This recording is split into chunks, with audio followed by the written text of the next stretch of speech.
Hi, everybody. JB back again here with episode 29 of my series, Did You Ever Wonder?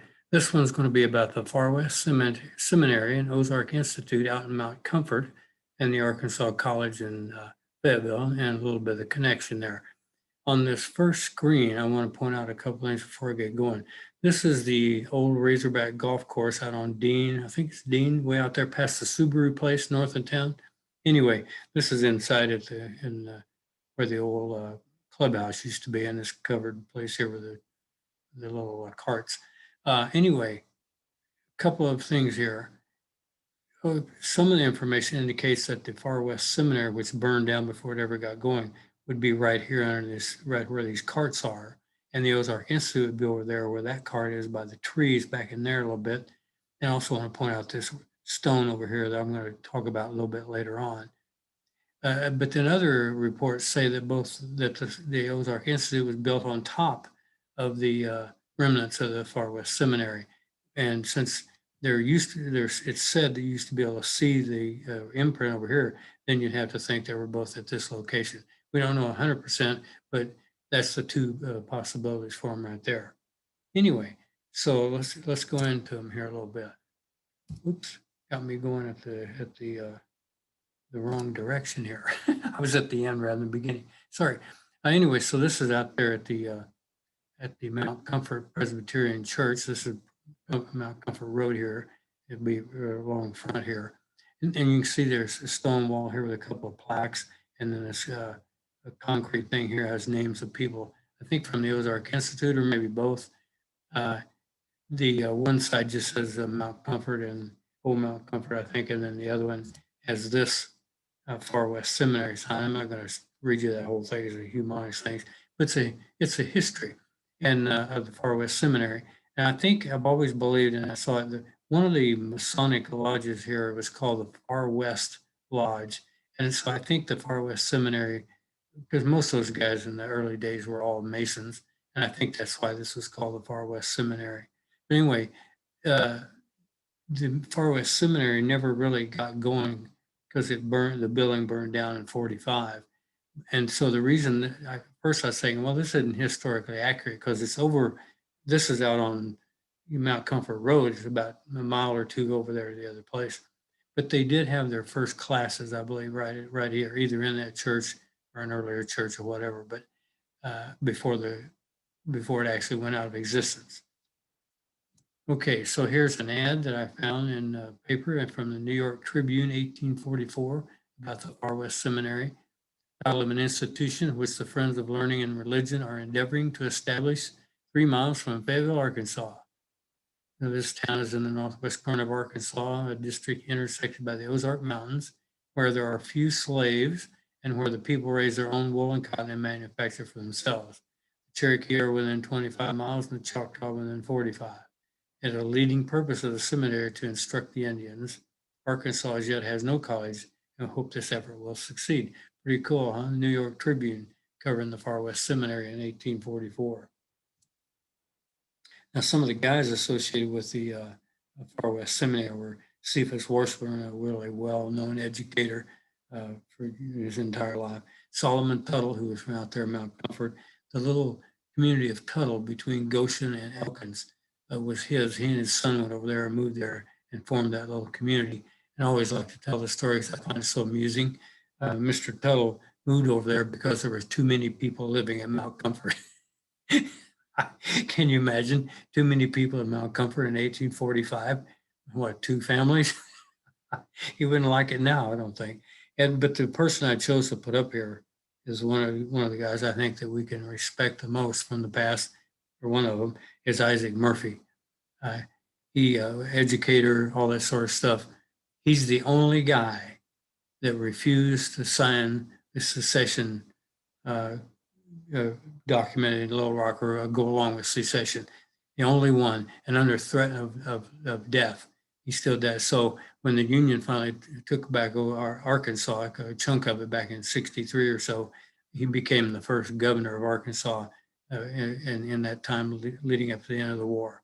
So he's one of the guys you can kind of say, well, that was a pretty good guy right there. anyway, the Far West Seminary never got a chance to start because the building caught on fire. So, but anyway, so Robert Mecklin, who had been involved, he decided to run with it and create his own place, which he called the Ozark Institute, and that lasted from 1845 to 1871. Mecklin, I may have talked about him before. He was a Methodist minister, so he's Reverend Robert Mecklin.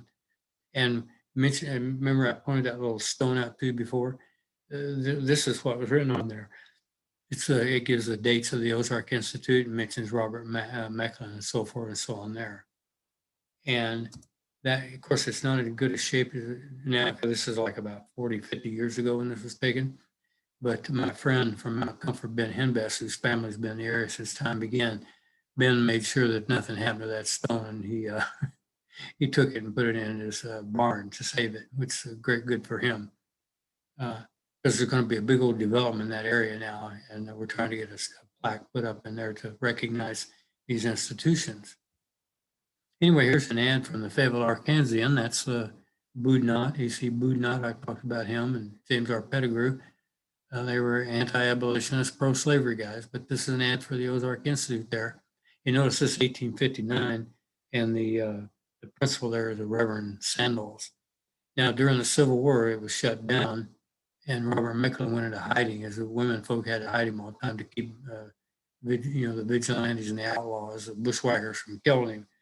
But anyway, from right after the war, 1868 to 1871, Charles H. Leverett was the principal of the Ozark Institute. Remember, Professor Leverett was one of the early professors at the U of A, and all the Leverett streets named after him, and all those streets named after his kids I talked about before.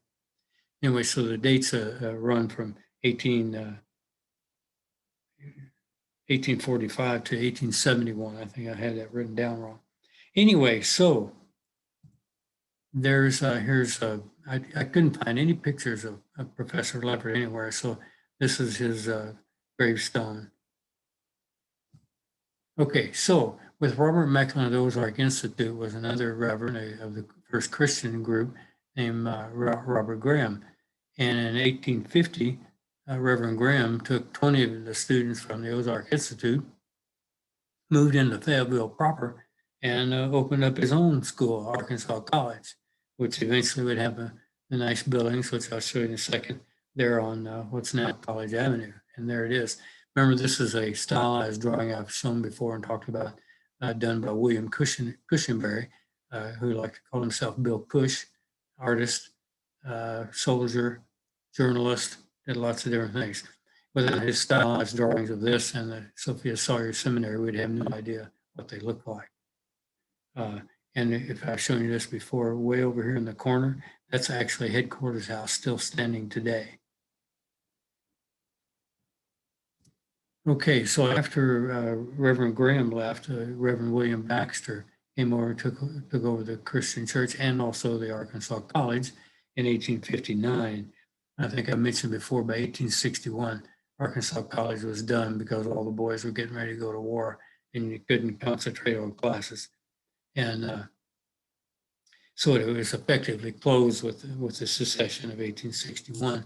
And then, as I mentioned before, the school itself was burned to the ground, I believe, in March of 1862, when the town was set ablaze, primarily by the Confederates. And anyway, so Baxter home used to face, it's right there where the new county courthouse is, facing Dixon Street. And the house, but you can't quite tell it here, looked identical to the headquarters house. They were the same house, both of them built by the builder George Baker, who I may talk about someday.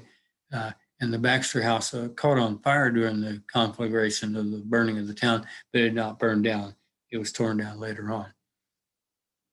The purpose of all these institutions is to point out that along with the Sophia Sawyer and other seminaries and these schools, is that in Northwest Arkansas was a hotbed of education back in the pre-Civil War era and in post-Civil War. And all of those institutions together helped us get the Arkansas Industrial University, which was founded in 1871. Classes began in January 1872. This is a picture of the campus in 1890. And that's now known as the University of Arkansas. And so I think that's my a little talk about the Ozark Institute and the Far West Seminary and Arkansas College, highly important places. I'm trying to get my, here we go. I'm trying to get this where I can stop the recording. Some of a broken record, all right. Anyway, so I have one more episode left in the the third series, if you will, of Did You Ever Wonder? And I'm going to do like I like to do. I'm going to end with what I think of as kind of an easy one. I'm going to talk about my baseball book and the Arkansas State, Arkansas, Missouri League. So if you're a baseball fan, maybe you'll like that, which the Arkansas State, Arkansas, Missouri League was actual professional Class D league that existed here in Northwest Arkansas, Southwest Missouri from 1934 to 1940. So until then, thanks very much as always, and I'll talk to you later. Bye-bye.